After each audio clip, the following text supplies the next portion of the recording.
Olá, boa noite a você. Este é o Jornal da Record. Defesa de policial militar pede a reconstituição da morte do lutador Leandro Lô. Alexandre de Moraes assume a presidência do TSE e diz que a Justiça Eleitoral vai ser implacável contra fake news. A Agência de Energia libera quase R$1 bilhão a distribuidoras para aliviar a conta de luz. O Jornal da Record já está no ar.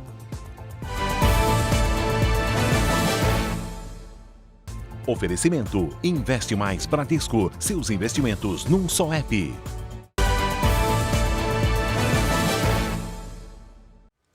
A defesa do tenente da Polícia Militar que matou o lutador Leandro Lô pediu à Polícia Civil a reconstituição da morte. Os advogados afirmam que o PM agiu em legítima defesa. A Mariana Bispo traz as últimas informações para a gente. Oi, Mari, boa noite. Oi, Salsi, boa noite para você, a todos que nos acompanham. Pois é, a defesa do policial militar quer que a reconstituição seja feita com base nos depoimentos dos amigos do lutador de jiu-jitsu que estavam no momento do assassinato durante um show na Zona Sul de São Paulo. O objetivo é apurar todas as circunstâncias, desde o papel de cada envolvido até o momento do tiro. Os advogados do policial Paulo Henrique Veloso também já haviam pedido novos exames do corpo do lutador para comprovar se ele estava sob o efeito de álcool ou drogas. E a gente lembra que o tenente está preso desde a semana passada, depois de ter sido apresentado, ele se apresentou à corregedoria da PM e admitiu ter atirado em Leandro Lô. O governo de São Paulo, Salsi, acabou suspendendo o pagamento do salário do tenente. Volto com você. Obrigada, Mari, pelas suas informações. A Agência Nacional de Energia Elétrica aprovou a liberação de quase R$1 bilhão para aliviar as tarifas de 10 distribuidoras. O Yuri Ascar tem os detalhes para a gente. Oi, Yuri, boa noite. Boa noite, Salsi. Boa noite a todos. O saldo estava disponível em uma conta atrelada à usina hidrelétrica de Itaipu e vai ser usado para aliviar a tarifa de consumidores das regiões Sul, Sudeste e Centro-Oeste. Ao todo, são R$947 milhões. O uso dos recursos da usina foi possível depois de um acordo fechado entre autoridades brasileiras e paraguaias na semana passada. O saldo foi gerado a partir da redução da parcela de empréstimo para a construção da usina na década de 1980. O montante do saldo de Itaipu deverá ser aplicado às tarifas de 5 das distribuidoras em até 10 dias úteis e das demais na renovação dos contratos anuais. Essas concessionárias deverão fazer a devolução das cotas de energia a partir de 2024, Salsi. Tá certo, Yuri. Já conversamos novamente. E olha, os consumidores de 5 estados já têm redução na conta de luz com a nova base de cálculo do ICMS. E Minas Gerais é um desses estados. A Ellen Oliveira tem mais detalhes para a gente direto de Belo Horizonte. Oi, Ellen. Boa noite, Salsi. Boa noite para você também que nos acompanha. Olha, além de Minas, moradores do Espírito Santo, São Paulo, Rio Grande do Sul e Paraná já podem perceber a redução na conta de luz.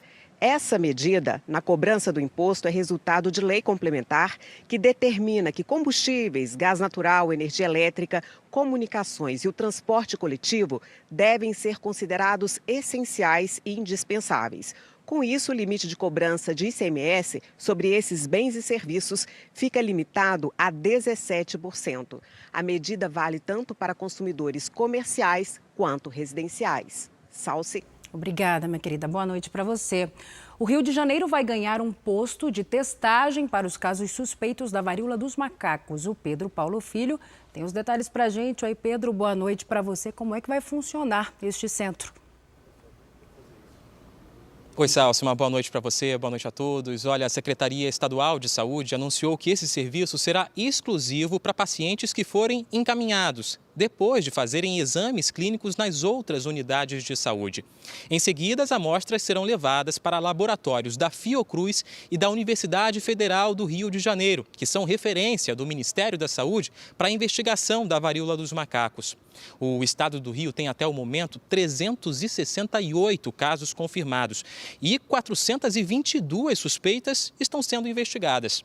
A data da inauguração e o local onde esse novo posto vai funcionar ainda não foram divulgados. Salsi. Obrigada, Pedro. Boa noite para você. E ainda sobre a varíola dos macacos, a Organização Mundial da Saúde pede sugestões à população para trocar o nome da doença. As informações com a Ana Paula Gomes, de Portugal. A alteração no nome tenta evitar casos de maus tratos contra animais e a sugestão do novo nome pode ser feita no site da Organização Mundial da Saúde. O vírus recebeu esse nome porque foi primeiro identificado em macacos em 1958, mas eles não são responsáveis pela disseminação da doença. Segundo especialistas, o surto que começou em maio é provocado pela transmissão entre humanos. Já foram confirmados cerca de 31 mil casos da doença em todo o mundo e a doença foi classificada pela Organização Mundial da Saúde como emergência da saúde pública global. De Lisboa, Ana Paula Gomes. A Força Aérea dos Estados Unidos realizou teste com um míssil balístico intercontinental. O armamento pode alcançar uma velocidade de 24 mil quilômetros por hora e atingir o alvo a 10 mil quilômetros. O míssil foi lançado de uma base na Califórnia e viajou até uma ilha na Oceania. Segundo autoridades, o teste tem o objetivo de demonstrar a prontidão das forças nucleares americanas. O lançamento chegou a ser adiado 2 vezes por conta das tensões diplomáticas envolvendo a Rússia e a China. E a China impôs sanções contra 7 autoridades e parlamentares de Taiwan. O governo chinês disse que os punidos estão proibidos de entrar na China, Hong Kong e Macau.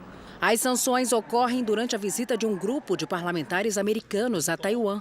As tensões entre os dois países pioraram desde a viagem da presidente da Câmara dos Deputados dos Estados Unidos, Nancy Pelosi. De volta ao Brasil, o ministro Alexandre de Moraes tomou posse como novo presidente do Tribunal Superior Eleitoral. E o Yuri Ascar acompanhou a cerimônia nesta terça-noite em Brasília, né, Yuri? Foi uma cerimônia concorrida, certo? Concorridíssima e simbólica, Salsi. A cerimônia contou com a presença do presidente Jair Bolsonaro, do PL, de ex-presidentes da República, como José Sarney, Dilma Rousseff e Michel Temer, e também de candidatos à presidência, Ciro Gomes, do PDT, Simone Tebet, do MDB, e o ex-presidente Luiz Inácio Lula da Silva, do PT. Confira a reportagem. O presidente Jair Bolsonaro, que disputa a reeleição, ficou na mesa de autoridades entre o ministro Alexandre de Moraes e o presidente do Senado, Rodrigo Pacheco.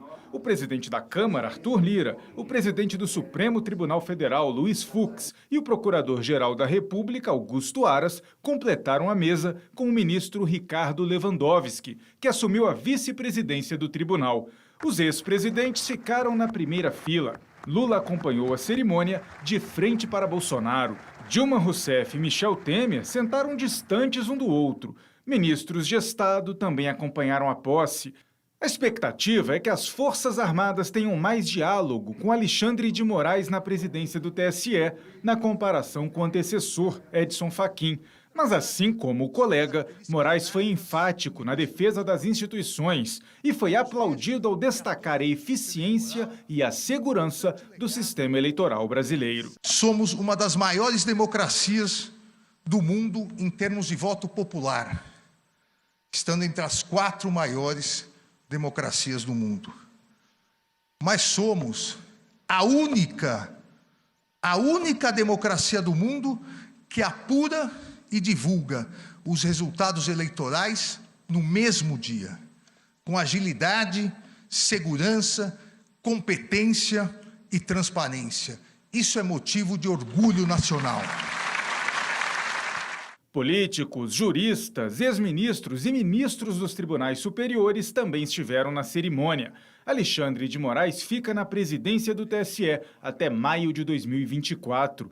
O ministro foi indicado ao Supremo Tribunal Federal pelo ex-presidente Michel Temer e tomou posse em 2017. É especialista em direito constitucional e criminal, foi ministro da Justiça no governo Temer, secretário de Segurança do Estado de São Paulo e secretário de Transportes da capital paulista. Yuri, o que mais dá para destacar do discurso de Alexandre de Moraes como novo presidente do Tribunal Superior Eleitoral?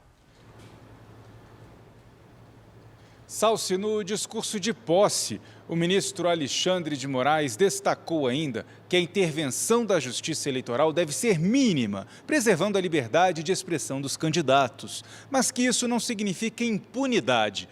Vamos ouvir um trecho. A Constituição Federal não permite, inclusive em período de propaganda eleitoral, a propagação de discursos de ódio, de ideias contrárias à ordem constitucional e ao Estado democrático. Tampouco a realização de manifestações, sejam pessoais, sejam nas redes sociais ou por meio de entrevistas públicas, visando o rompimento do Estado de Direito com a consequente instalação do arbítrio. Eu não canso de repetir, e obviamente não poderia deixar de fazê-lo nessa oportunidade, nesse importante momento: liberdade de expressão não é liberdade de agressão. Liberdade de expressão não é liberdade de destruição da democracia, de destruição das instituições, de destruição da dignidade e da honra alheias. Liberdade de expressão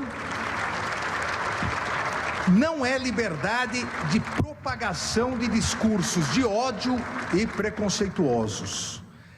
A intervenção da Justiça Eleitoral, como afirmei anteriormente, será mínima, porém será célere, firme e implacável no sentido de coibir práticas abusivas ou divulgações de notícias falsas ou fraudulentas, principalmente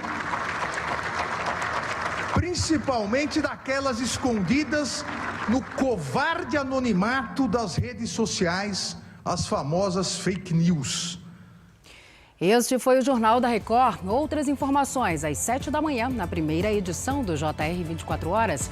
Você fica agora com Fala Que Eu Te Escuto. Uma ótima noite para você. Cuide-se. Tchau.